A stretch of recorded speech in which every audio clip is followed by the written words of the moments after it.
During a recent video where I was talking about the gray rock rule and gaslighting and everything that goes along with that, I found out something really interesting. And that was the story of Skylar, the person who invented the gray rock tool, and how she kind of came across that idea.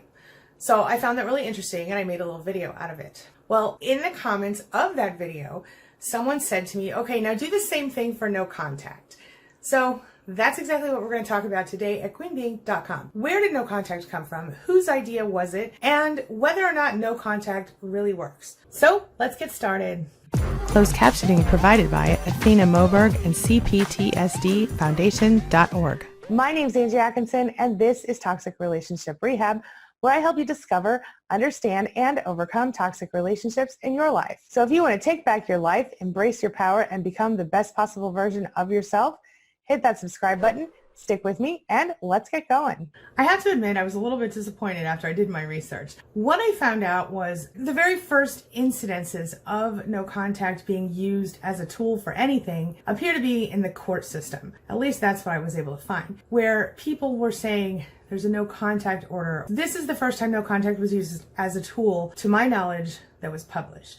Court orders. After that, I found different studies from the 60s and the 70s where people were talking about people who had toxic parents and they didn't have necessarily positive experiences with those people. Obviously, they had really bad experiences, and in some cases, therapists were actually trying to reunite them with the toxic parents.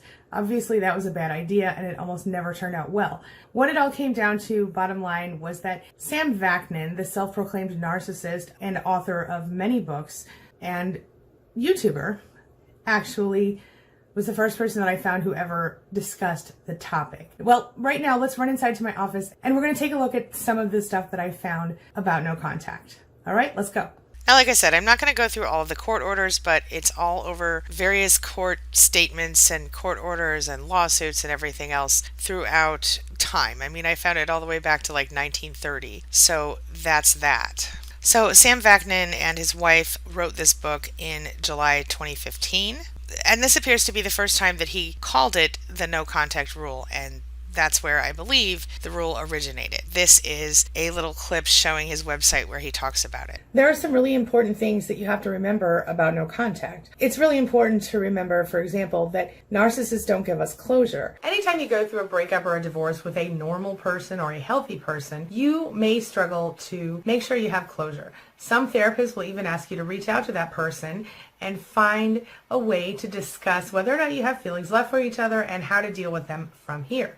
However, when we're talking about narcissists, this is a whole other ball of wax. Well, when you're going through a general breakup, they say that if you have even just a small amount of hope left that the relationship can be recovered, then you can't really recover from the breakup. When we're talking about narcissists, they do more harm than your average bear when it comes to breaking up. They might do something like a smear campaign or stalking or some other way of hurting you. In fact, it's more common than not. Not only do narcissists not give closure, but they also tend to cause more harm than other people in breakups and divorces. So why don't they do closure? Well, let's just put it this way.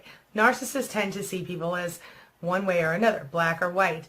You know, there's no gray area. So either they love you or they hate you. You're either worthy or you're totally and completely worthless. And as you know, narcissists have this way of devaluing us and making us feel like we deserve nothing, like we're worth nothing. It's a common tactic. So whether you in the relationship with the narcissist or the narcissist ends the relationship with you, at this point you will become worthless to the narcissist when they decide they're all done with you. Maybe you hurt them, maybe they think that makes you worthless. Maybe they've decided they're too good for you and that makes you worthless. Whatever the case may be, this might lead them to do smear campaigning and much more. They like to humiliate people after relationships. The narcissist will generally do one of two things. They'll either completely humiliate you and tell you and the rest of the world how much you hurt them and how terrible that you are, or they'll just disappear and fall off the planet for you. Either way, you know, they ghost you.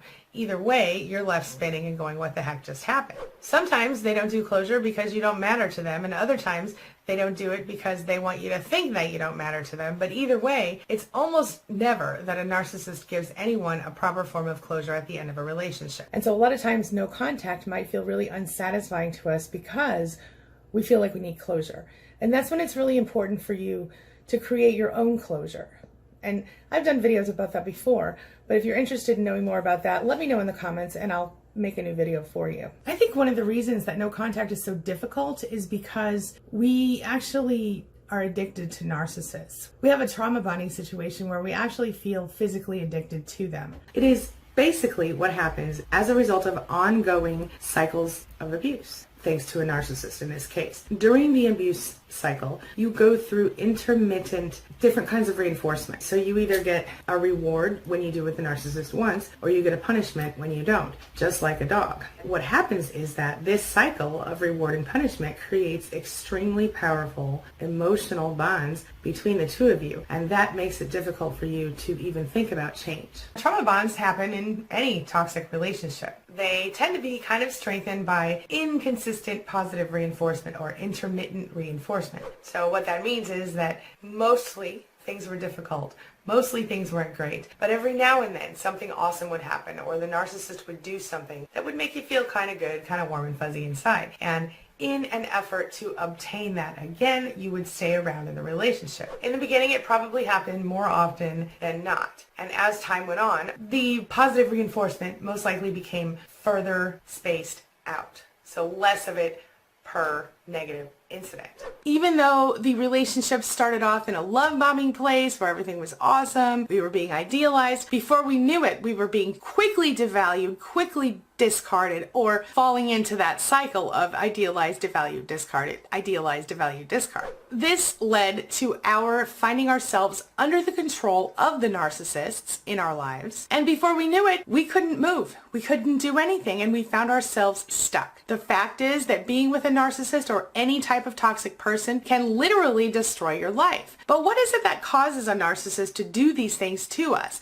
We've talked about that in a lot of different videos. The reason is because they don't have empathy, so they don't really care how they affect us, and they're very self-focused, so they only act in ways that help them get what they want. So sometimes they're nice and they're kind to you because it helps them get what they want. Other times they're total jerks to you, but it's because it helps them get what they want, or because at that moment you are not the one who can help them get what they want. You see, they use their supplies, the people in their lives closest to them, as narcissistic supply. They use them as emotional dumpsters, and they just genuinely don't care how those people feel. But regardless of the reason that they do it, the outcome of that type of abuse, that type of treatment, it's the same for everybody. Up to a point. You suffer. The worst part is, because of the addiction factor and all this other stuff, we find ourselves afraid to walk away or unwilling to walk away from these abusers. Why does that happen? Here's the thing. Love in general affects the same part of the brain as any other kind of drug. No joke. And when we're talking about a toxic relationship, we almost become stuck directly to that partner by our own brains. This is where our brain betrays us in keeping us safe and healthy. So this is something we need to remember when we're going through no contact. It's sort of like detox for us in a way. And in fact, some people, if they do go no contact, they will almost feel physical withdrawals, much like an addict of drugs or alcohol would feel. What is the no contact rule exactly? Well, let's talk about it. So when we're talking about narcissists, the no contact rule means you don't see that person, you don't speak to that person, you don't visit that person, you don't send gifts, you don't call them. Basically what that comes down to is that when you go no contact with a narcissist, you end all contact with that person. And you do this by, number one, you stop taking the narcissist phone calls. Number two, you block them on social media networks. Number three, you do not encourage or schedule visits with them. And number four, you stop seeing, speaking to, and otherwise interacting with the narcissist. Now, if you have children together, this might be slightly different. You may end up doing what they call parallel parenting and low contact, which means you only engage with the narcissist in regard to your children and the business of raising them or picking up or dropping off. You don't engage on any emotional level. You don't do anything that reminds them that you exist. And in fact, you actively avoid any sort of contact with that person. Well, why do we do this? We do this because it prevents the narcissist from actively manipulating us and actively abusing us. It is one way that we can start to really take back our lives. There are some people, however, who kind of go about it a different way. They use no contact in a really weird way. Wait till I tell you about this. So as I'm doing my research, I find out that there's another way that people use no contact. I don't know why I haven't seen this before. I guess maybe I have seen it before, but I don't know why it didn't occur to me that this was the same thing. This is crazy. So there is a group of people online who is teaching, a lot of people online who teach no contact as a way to get your ex back, which to me is ridiculous. But here it goes. It's manipulation. So they tell people, when you break up, don't contact that person for 30 days.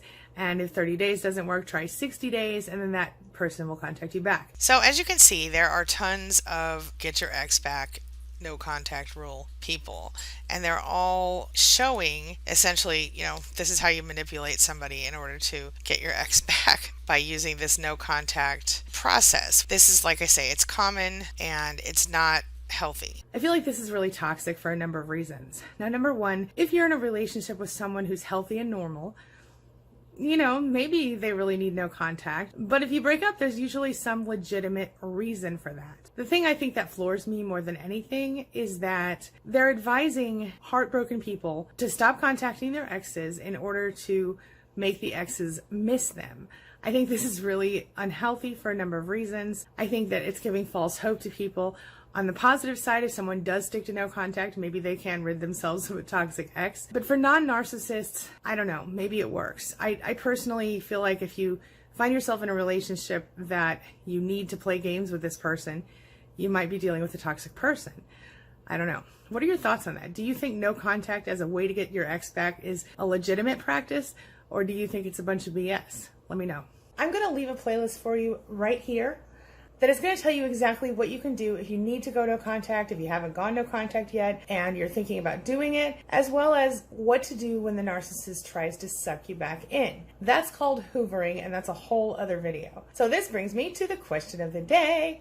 And the question of the day is, have you done no contact? And how did it work for you? Are you doing it now? Share your thoughts, share your ideas, share your experiences in the comment section below, and let's talk about it. But before I go, tell me one more thing. What exactly did you think about the possible origin of the no contact rule? Tell me in the comments. And if you have any other questions like this one and you'd like me to make a video for you, just let me know in the comments below. As always, thank you so much for being a part of my day and a part of my life. And hey, thanks for letting me be a part of yours. It really does mean a lot to me. I'll see you soon. Before I wrap up for the day, I want to say thank you to my amazing channel members, those people who choose to support me through the YouTube membership program. Your contributions to this channel make it easier for me to make videos and to make better videos for you and to make more videos for you. So thank you so much. I appreciate that. You also help me serve the community in so many other ways so that more people can learn what narcissistic abuse is and how to understand what they're going through and then how to overcome it and evolve into the person they truly want to be.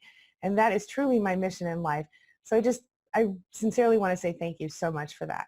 And to everyone who likes my videos, subscribes to my channel, comments on my videos, shares my videos, thank you.